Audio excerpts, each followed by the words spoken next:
On today's episode of Let's Talk Dog Business, we have Victoria Stilwell, the one and only lady from It's Me or the Dog TV fame. In this episode, we actually end up talking a little bit about my favourite thing on how money shouldn't be a dirty word and how you can be super powerful in your business.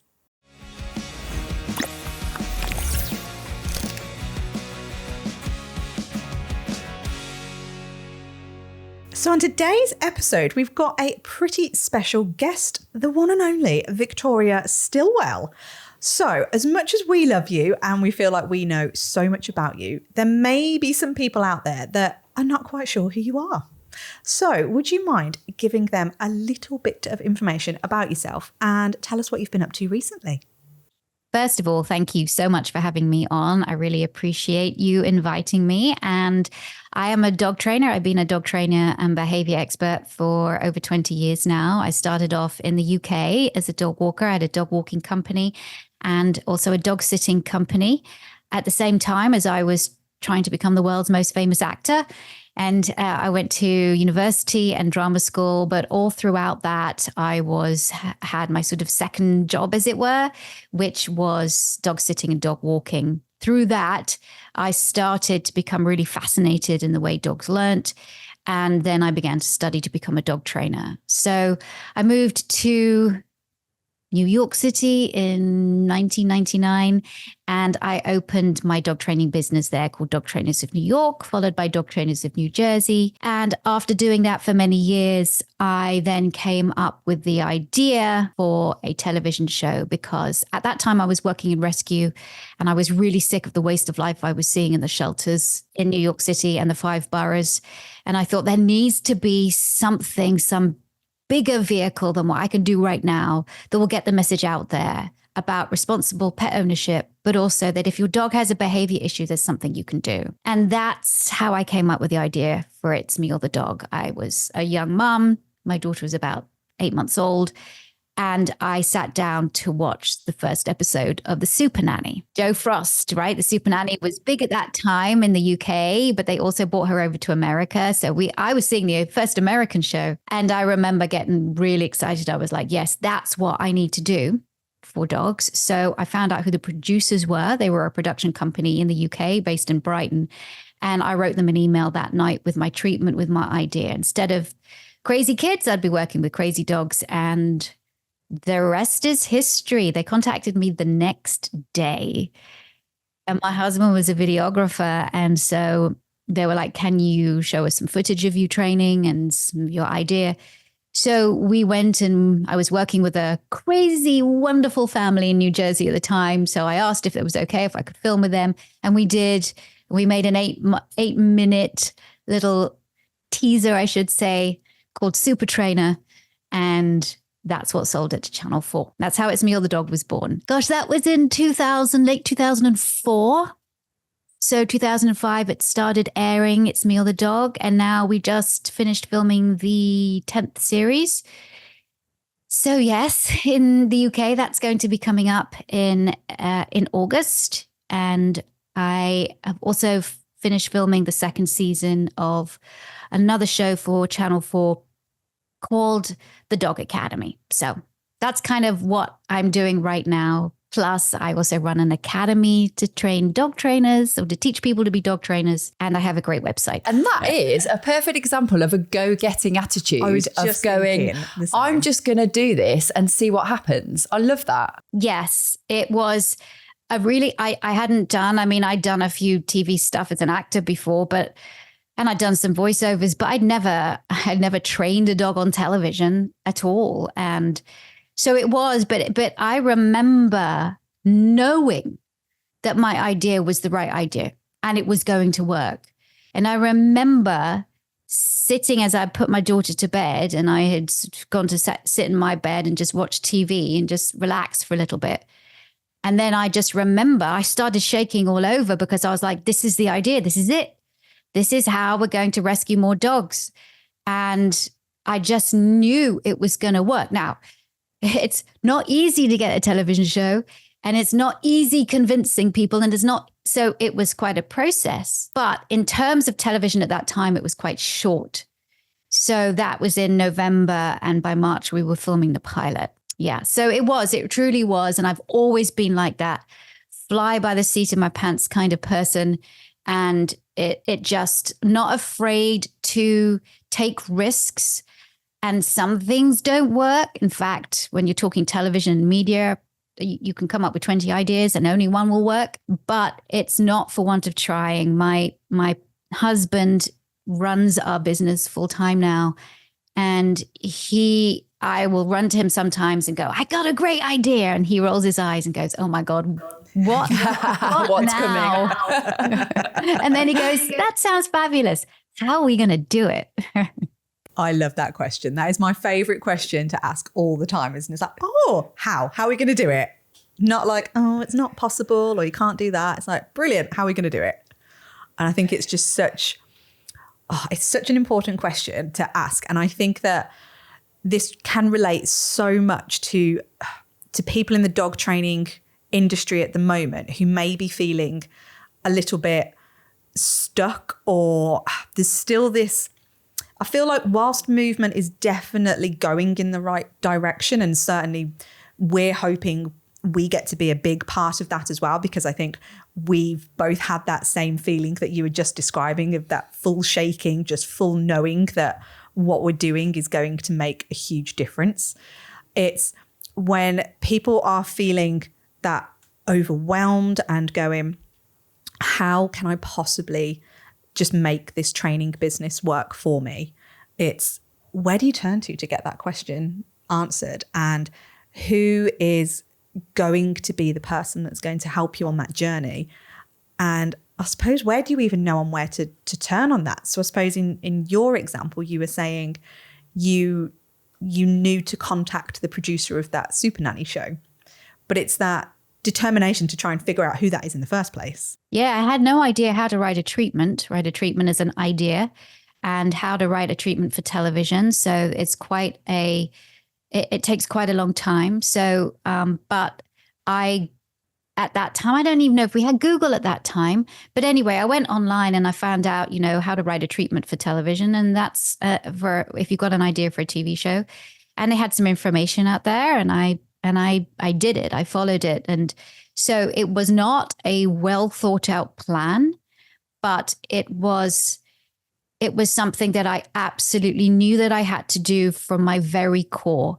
And that's why, regardless of whether you like It's Me or the Dog or not, regardless of what you think about training techniques or not, the reason why it works is not so much because I do think it's a great show and we do have great families and interesting problems, and hopefully the training is good too, but it's 100% genuine. It comes from 100% genuine place. And that's what I always tell students of the Victoria Stilwell Academy, and anybody that is interested in becoming a dog trainer, is that if you are authentic, it will shine through. And that's it. Be authentic and be genuine. And then people, I think it's a certain amount of trust you need, certainly in this business.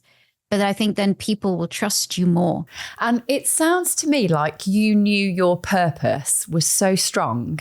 And you said your core, like you said, it was in there. It was in your inner core, and that shaking and kind of, yeah, we've had similar. We talk to lots of people about finding their purpose and finding the why behind the business. And I do feel like this is where people get very stuck, because there is a why. Like, everybody has one. You don't start a dog training business just for, pretty much you don't start it to make loads of money. You don't start it as an easy career, because it isn't. It's really difficult, isn't it? So what would you say to someone if they're struggling to find that purpose? It doesn't have to be huge. Your why doesn't have to be huge. It doesn't have to be, hey, I want to save the world. It might just be, this is what I love doing. Or I'm really fascinated in how dogs learn. Or I really want to help rescue. Or even this just makes me feel happy. It doesn't have to be huge, but as long as you do have a why, because you cannot go into this business. You can't go into this business not liking people, because you're going to be working with people. You're not just going to be working with animals, unless you're in a rescue environment where you have been employed to just be the rescue coordinator and work with the dogs. you are going to be working with people. But finding your why that comes from a genuine place, however big, however small, is what's going to propel you and make you authentic in this business. As you said, it's a tough business. I think people go into dog training because they're like, oh, we've seen it on television and oh, they're making lots of money. And no. First of all, if you think you're going to come into this business and you're going to make loads of money, then you have to think again, because this is not a business that is going to help you do that very fast. It is, if you come into this business and go, I'm really interested and really want to help dogs and their people, then that's a good why. That's enough. That's where you're going to see success, because this is a hard business. This is not a very well recognized business. This is a business that still doesn't have, I believe, what's the word? And it's not cachet. It's that it's not taken seriously enough as being an area of expertise. It's almost like, and I don't want to do any profession down, but I don't think that we are to the level of experts that people think we are. I think we're just like another support system to make the house function correctly. Yeah, I would agree with that. And I wanted to ask you actually, what do you think, or rather, what are your thoughts on how the dog industry has changed, if indeed it has at all, in your career? Because, I mean, between us, we've been doing it for about 25 years and it doesn't feel like it's moved on. Like, I think the knowledge is moving on. I think the actual dog behavior and all the science and everything, that seems to be eking forward. But from a delivery point of view and a professional standpoint with the public's opinion of us, I don't feel that that's moved on at all. I think you are right to a point. And it's all about public perception, isn't it? And when I first started, in a way, it seemed like that this was an even sort of more respected profession, as it were. People didn't really know how to take dog trainers, but they needed them. So it was almost, you're kind of the level of your vet as well, so that people had the dog trainer and the vet. And it was, but I do feel that it's kind of a roller coaster. It's up and down. And when I first started, there weren't a lot of us around, especially in Manhattan. When I came over to Manhattan, there really weren't a lot of dog trainers. So I was incredibly busy. And I don't think people knew what to make of me. Some people would employ me and then they would, I've had it all. Really, I've had it all. You come in and then, oh, I'm going out. If you can train my dog, please. And I'm like, actually, no. We had to talk about this on the phone, and you have to be here present whilst I work with your dog. This is not a board and train. This is not, I'm just going to come in whilst you go out to dinner and work on your dog. I do think now, I think it is a more known profession, but I still don't think we've attained the level that we need to, because it is unlicensed, it is unregulated. Anybody can set themselves up to be a dog trainer. You do not need a certification.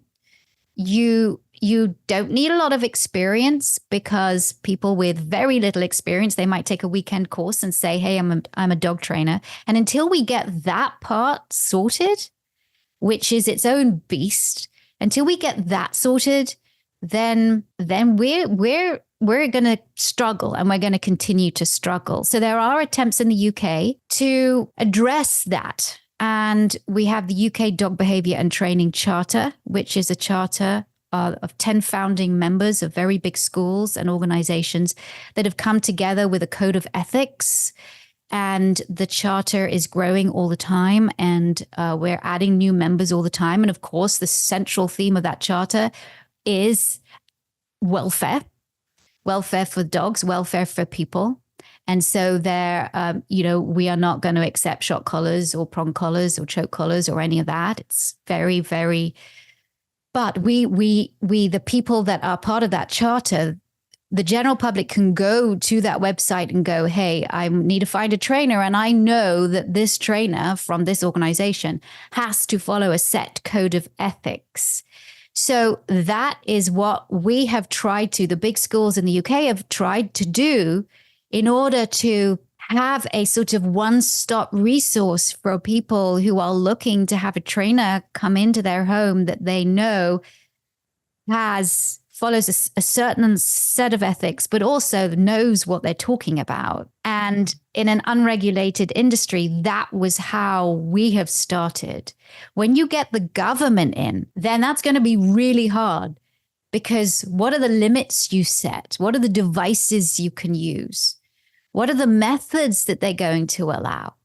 There has to be a code of ethics when it comes. So when you're talking about making legislation that all dog trainers need to be licensed through the government, or where we're talking real, I mean, I think it's very, very hard. They're trying to do the same in America as well, but that's a very long answer to your question.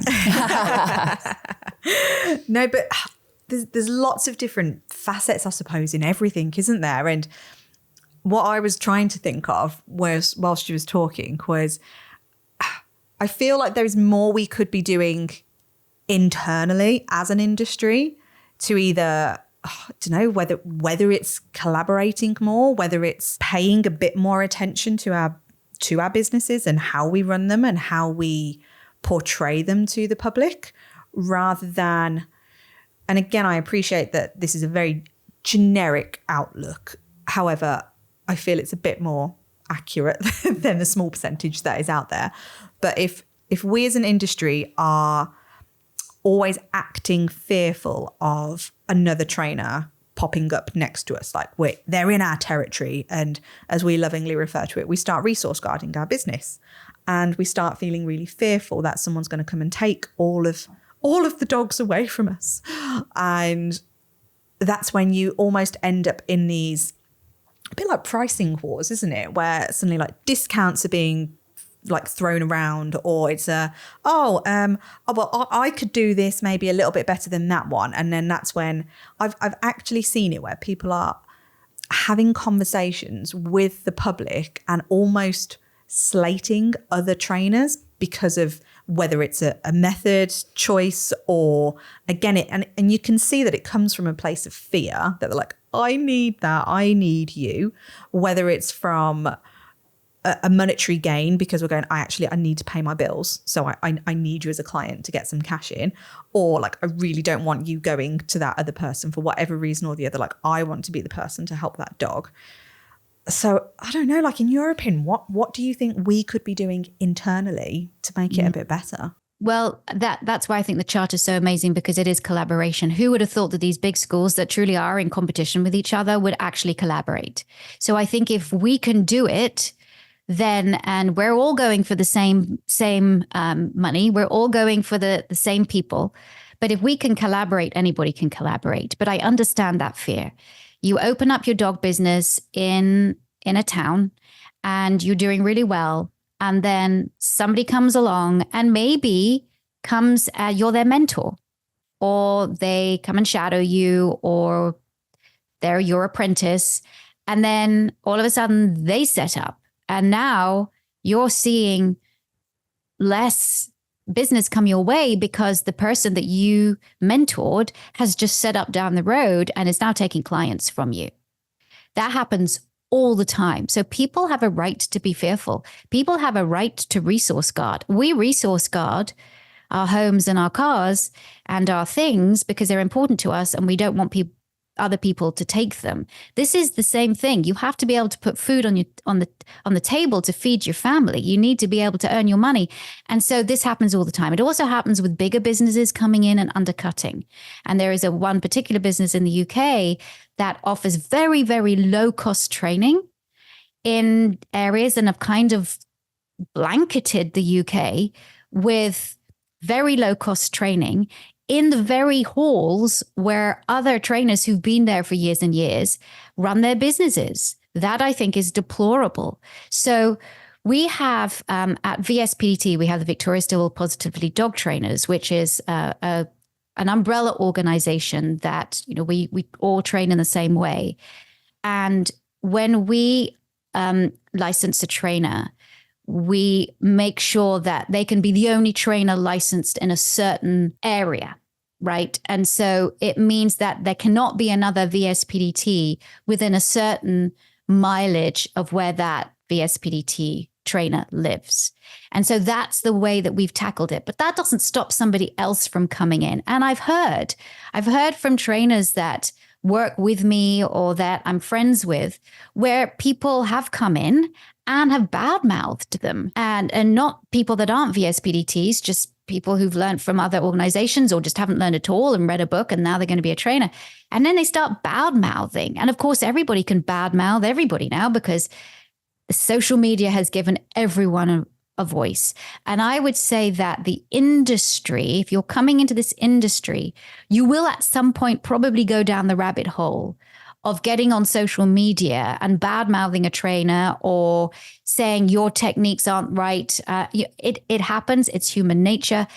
But in a way, you do have to resource guard, and you do have to protect your business. And you don't want a shot collar trainer coming down the road and opening up and taking clients, putting a shot collar on these dogs, because we know what those can do.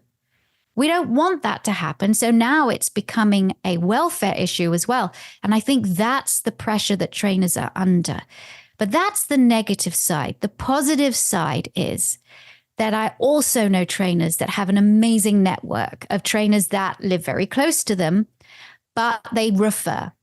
So they're busy. They don't want to deal with separation anxiety, but there's another trainer that will. And so they refer. And when that happens, it works. So if you can get that kind of support network, that I know that so-and-so down the road does puppies and loves it, but I don't want to do puppies. I just want to focus on aggressive behavior.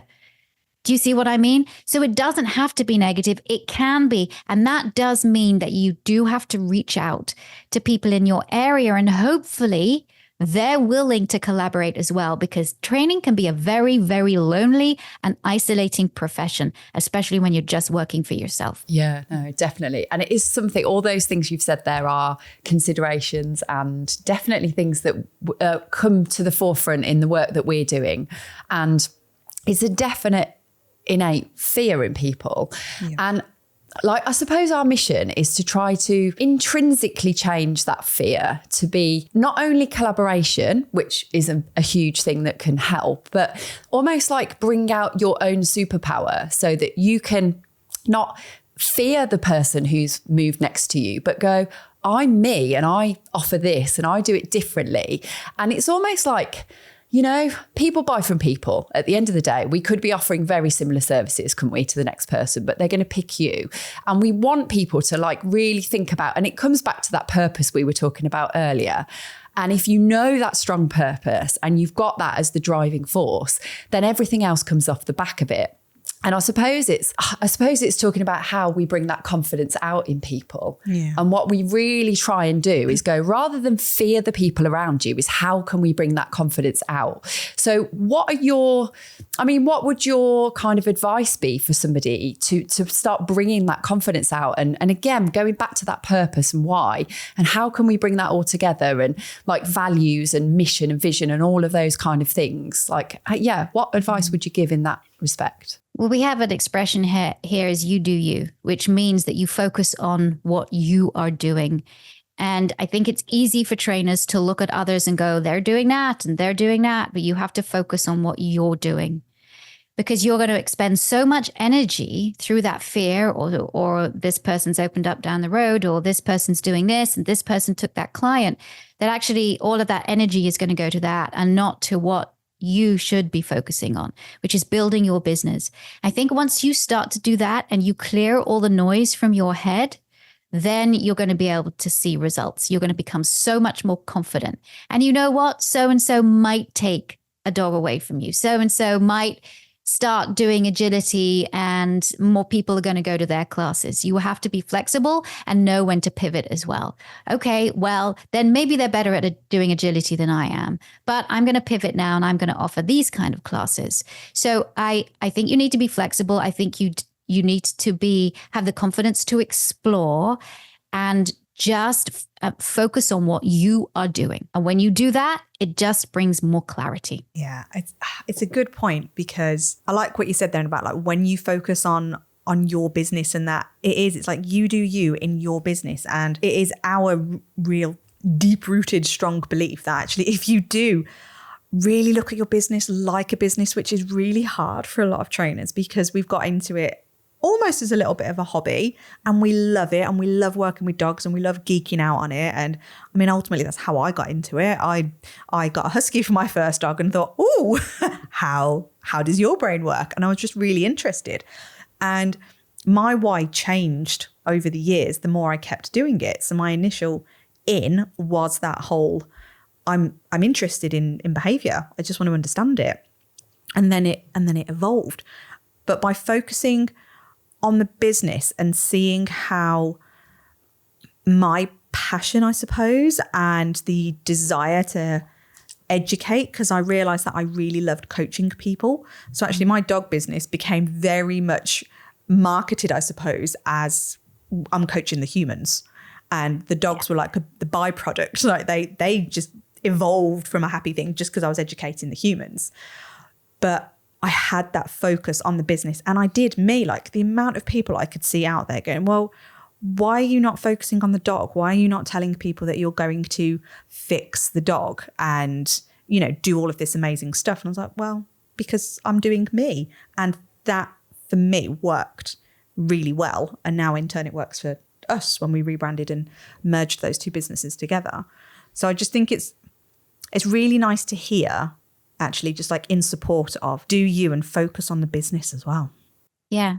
And I think it's much nicer actually to have a support system around you. I think it's lovely to be able to talk to your fellow trainers, either your business partner. I had a business partner in Manhattan. I was a bit it's just when I was just myself going around and had like 4 private consults a day going from apartment to apartment. And it was kind of lonely. And then I got a business partner, and it was so much more fun because we could bat ideas, and we could talk to each other about either a great client we had or not. And it was so much better. So actually collaborating, I was so much happier collaborating with somebody rather than just doing it on my own. And having that support system around you, I still need it. I run a huge company now along with my husband, and he's my support system and I'm his, but I still need to have a group of trainers we meet every week, and we meet on Zoom, and we chat, and we go through either clients that we have or issues that we have. And we've been doing that for years, even before the pandemic. And that has been really important. So it doesn't necessarily mean it has to be somebody in your area. If you can get a group of trainers that it could be other parts of the world too, as long as the time works. I mean, here I am in Atlanta talking to you in the UK. I think it's important. And that really helps your confidence as well, especially when maybe things aren't going so well. And then people can give you great ideas. And yes, I've been around for a long time, but I'm still learning. I also think that's the mark of a good trainer is flexibility and also being open to learning all the time, because behavioral and cognitive science is always developing. We're always finding out more and better ways of doing things. So I think that's the wonderful part of this business, is that there's so much to learn. You're never going to know it all. And there's so many ways that you can explore and get a great supportive community around you. It's so nice, isn't it? It just feels like really warm and fuzzy, going like, yes, there are people out there we can talk to. And it's just really nice. So have you had, or do you have any mentors at the moment that are helping you either in like a personal development kind of area, or as you said, like there's always that assumption that we're always doing the dog knowledge. But I always think it's an interesting question to ask dog folk, because everyone goes, why would I do anything other than learn about dogs? We seem to stop there. Well, I have to say a lot of the work I do is about dogs. So, my hobbies, as it were, are things that are quite active so that I can get a lot of my energy out on hiking and cycling and things like that. And of course, I'm a mom as well. My daughter's just gone off to college, so it's a bit of a tricky time regard personally for that because I miss her. But I would definitely say that my mentors are people that I work with. And we've developed these amazing courses at positively.com for dog guardians. And that's what we call dog owners at Positively. But these courses are state of the art, incredible, fabulous, easy courses for dog guardians to do. But they're also courses dog trainers can use to support their education to clients. So for example, if you've done a lesson and you've taught your dog, or you've taught the client how to teach the dog to do touch, for example, or the client needs more help with body language, then the trainer can say, because we don't have a lot of time, hey, go take this course at Positively. And it's called How to Speak Dog. And you'll find all the information you need to know about body language before I meet you again for our next lesson. Building and developing those courses, and now doing more courses on reactivity and things like that for our students at VSA and for guardians at Positively. I have two people that challenge me and just blow my mind, because whenever we develop a course, we start with a meeting and we start to bat ideas. And so those minds are amazing. One of them is Maya Huff-Owens, another is Ali Lesner. And they both work for us. But these women, after I've come off from a conversation with them, I want to go and just, shout it out of my front door of like, this has been the best meeting ever, because we are thinking so much, so far in advance of what the dog training norms are even now, that it's so exciting, and we can't wait for people, that knowledge to be distilled down so that guardians, owners, people, whatever you want to call them, can use them as well as trainers. So I would say those are my mentors right now. I really don't have mentors outside because I'm so embroiled right now, but I'd probably say my husband is my best mentor. Oh, I love that. It's I think it's really nice when you've got that mentor relationship with like your colleagues and your peers as well, because you're always learning from other people, even if, like you say, like for you, you've not got that in necessarily like a paid for service of somebody else, but you've got that with your team, and you're able to still learn from them. And then again with your husband, I think it really makes it a really obvious thing for me anyway, that the importance of relationships. And I think it's really important to almost think about those relationships when you are with your clients as well, because I think again it's quite an easy thing for us dog folk to forget that there is a human attached to the dog sometimes, and potentially we find it difficult to resonate with that person attached to the dog because of how much knowledge we have, and because of how much we care, and because of how much we are emotionally invested in everything. Concentrating on the awareness of relationships, I think, is really important. Yeah, relationship building, even when you're with a client, is. And as a young greener trainer, I went into private consults and I'd give them all of the fabulous information, and we'd be there for 2 hours. And then I'd leave going, gosh, wasn't I great? Didn't they get a lot of great information? And on to the next one I would go. I didn't realize I was so exhausted by the end of the day. Well, there's a reason for that. I'd been in there too long. I'd imparted too much information. The poor client's head was exploding.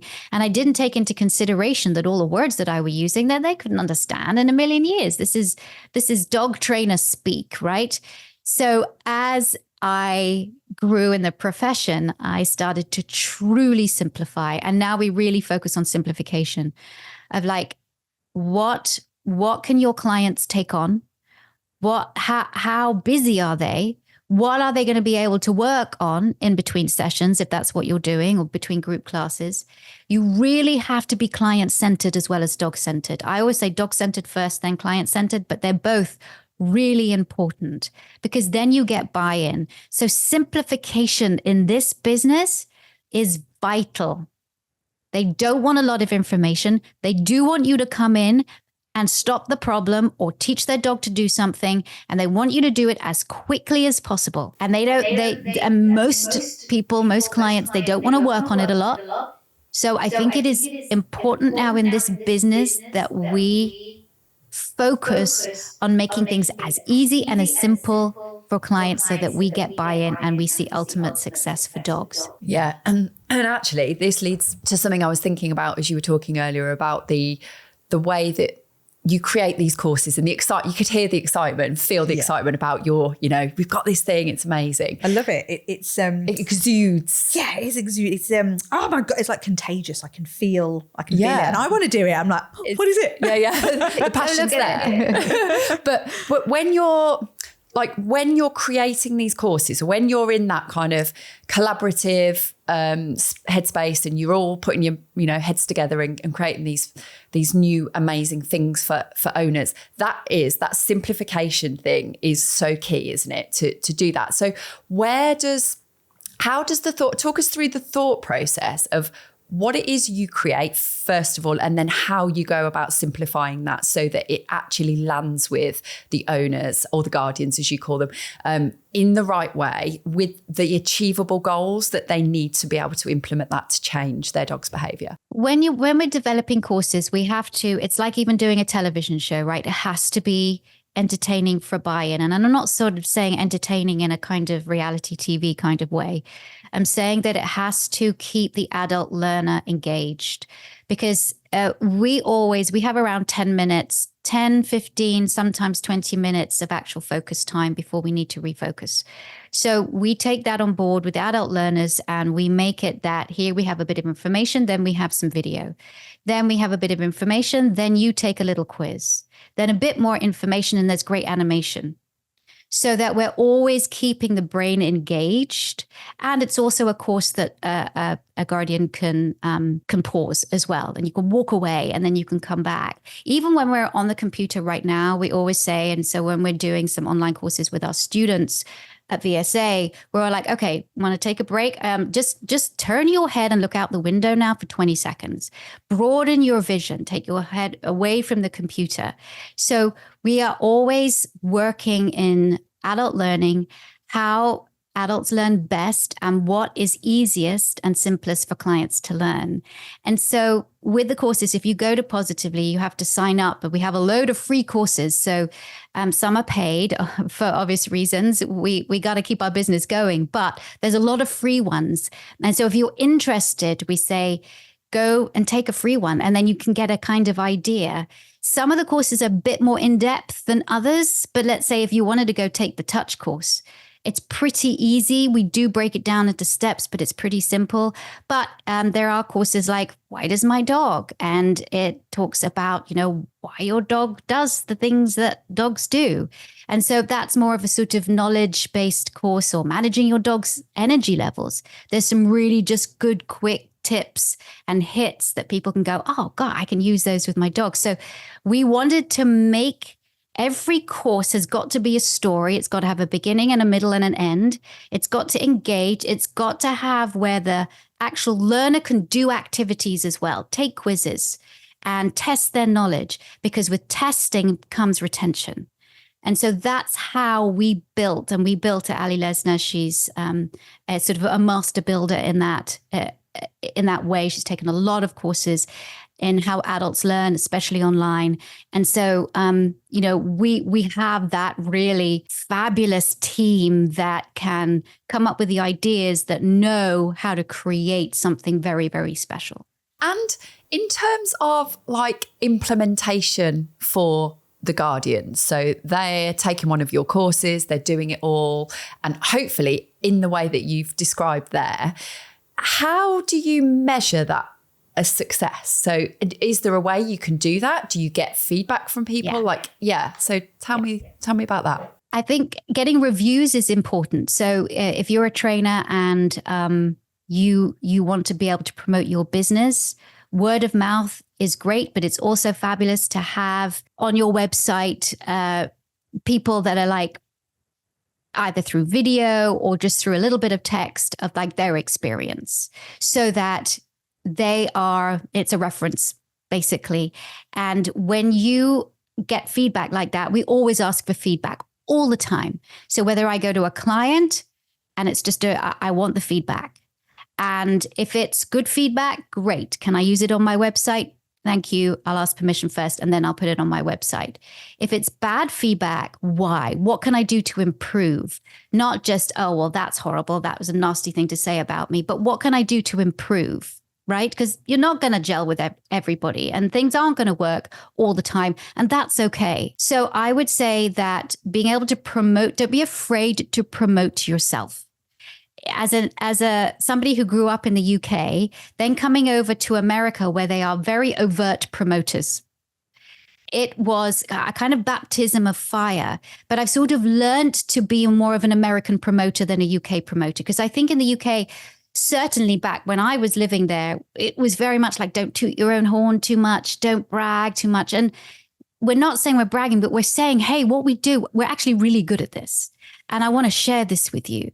So I've kind of taken that in everything that I do with Positively. And I also tell my students, look, when they graduate, you have paid money and you have gone through this really intense course. And you have now graduated. You have the foundation and the skills now to go out and start your own business. Don't be shortchanged. Go out there as anybody who's gone to university or a school can now go out into the world and start earning money. Don't be afraid to ask for what you're worth, because you have knowledge way beyond a client and they have employed you to go and impart that knowledge.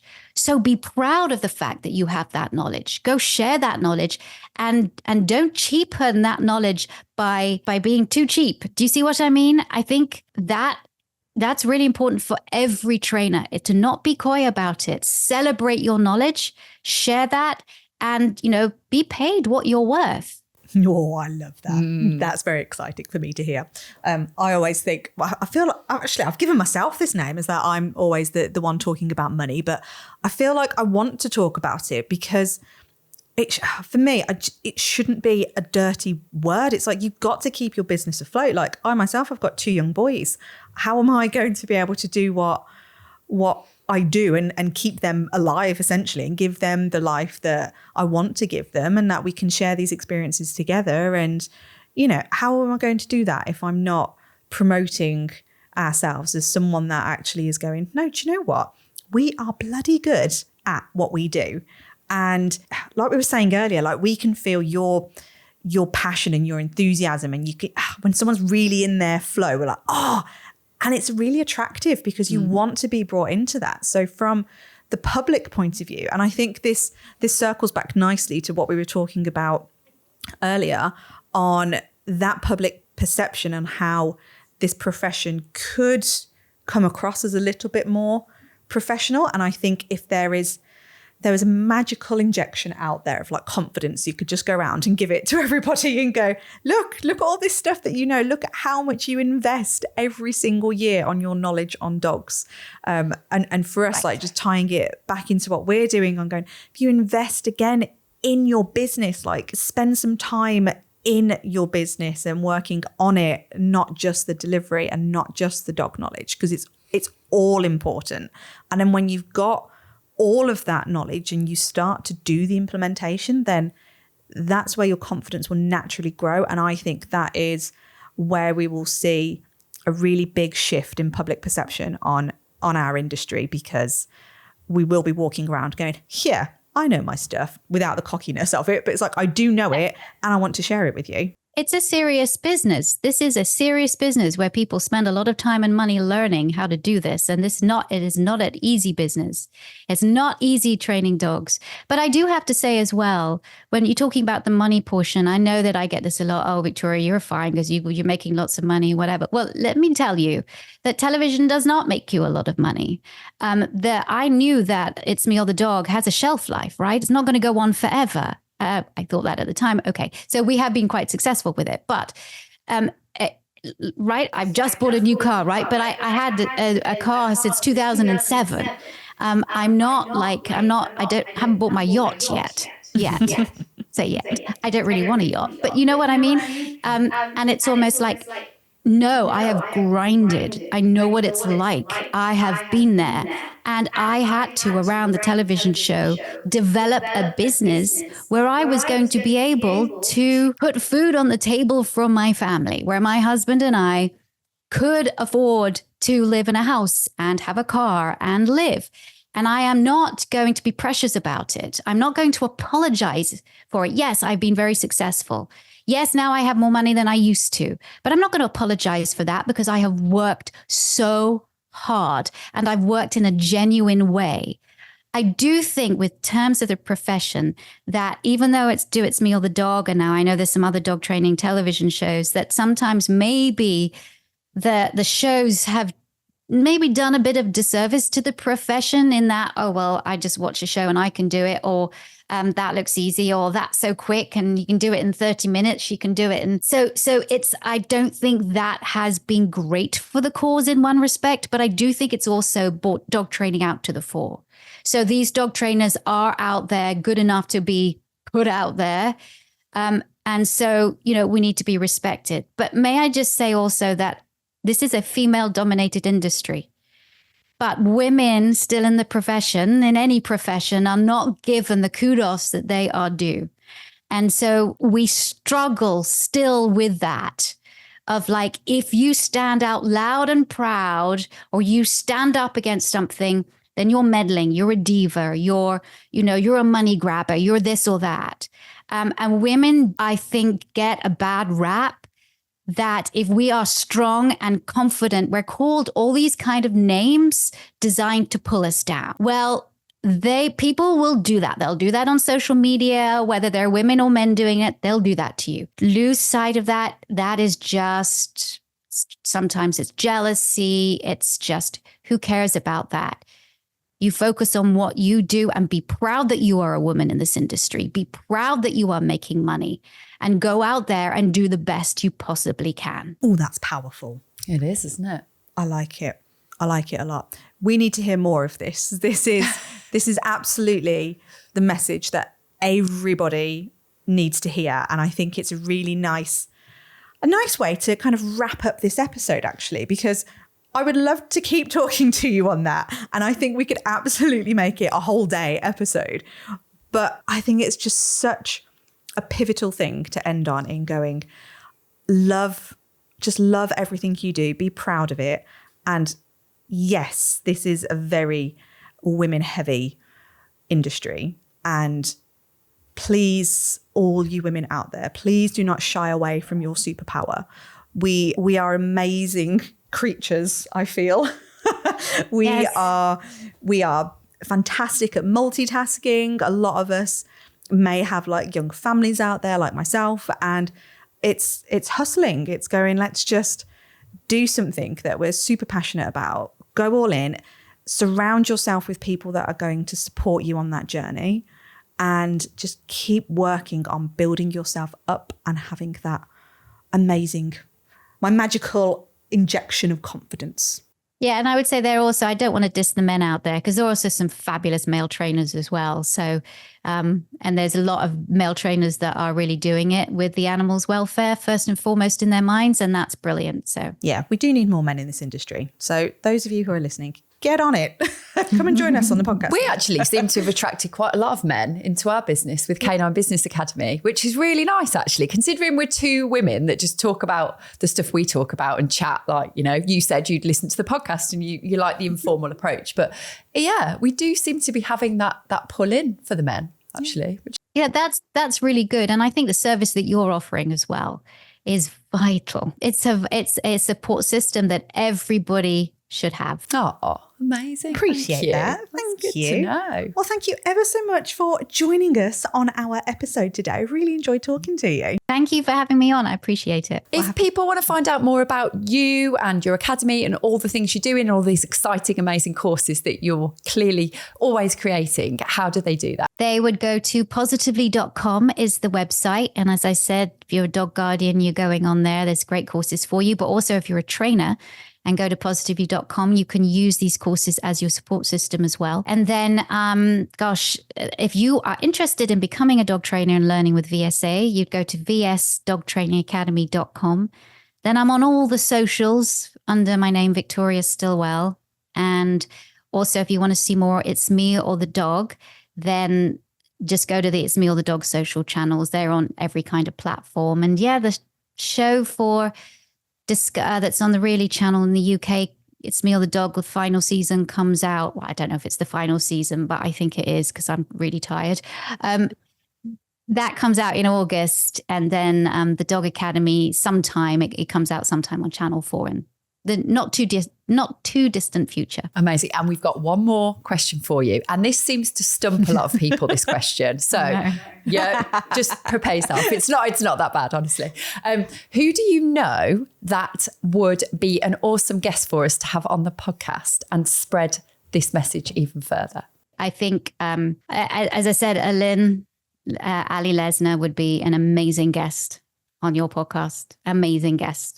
Because she can talk to more of the sort of, well, I think she would be perfect because of her business acumen and also her knowledge of adult learners.